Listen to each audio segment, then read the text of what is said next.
In this video, I'm going to show you how to determine the instantaneous speed from a curved distance versus time graph. So we must first decide on an instant in time.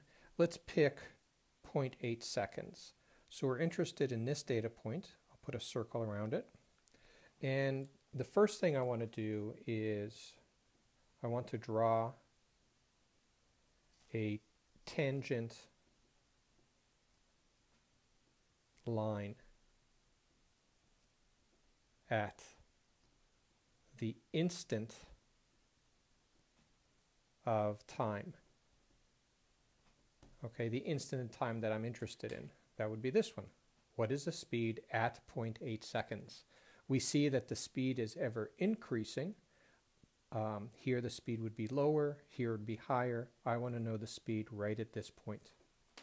So let's take a ruler, and we're drawing a tangent. So what I want is, I want to make sure that this gap right here is the same size as that gap there. So about that, about there.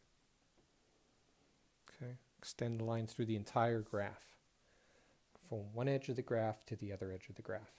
Okay, so now what I have to do is I'm going to select two data points along this line, far away from that instant. So I want a data point in this region, and I want to pick something that's easy.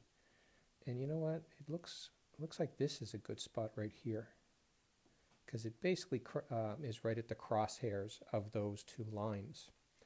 And on the southern end here, I'm going to pick this one. Same thing.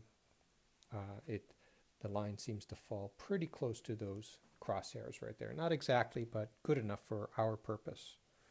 So let's begin by just making a note of what those data points are. We have the x value of 0.4 and the y value is 0.2.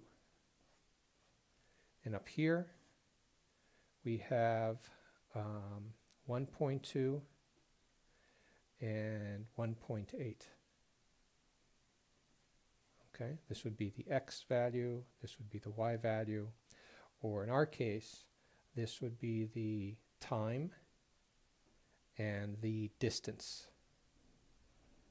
Okay, this is really what I'm interested in, time and distance. Okay, so step 2, we said select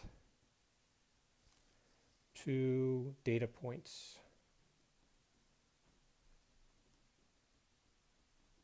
Okay, and the data points would be time followed by distance. This would be the x and that would be the y. And now step 3, let's calculate the slope.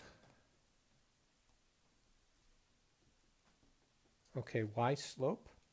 Is because the speed is equal to the slope of a d versus t graph. Okay, now since the slope is changing, I can only do the instantaneous speed, which would be the speed at any instant of time. Okay, so speed is going to be equal to the slope, which would be the rise, how we go up here, that would be distance, so d2 minus d1, divided by the run, which would be t2 minus t1. So that would be 1.8 minus 0.2 divided by 1.2 minus 0.4. 1.8 minus 0.2, that's 1.6. 1.8 minus 0.4 is 0.8. So the speed is going to be equal to 2 meters per second.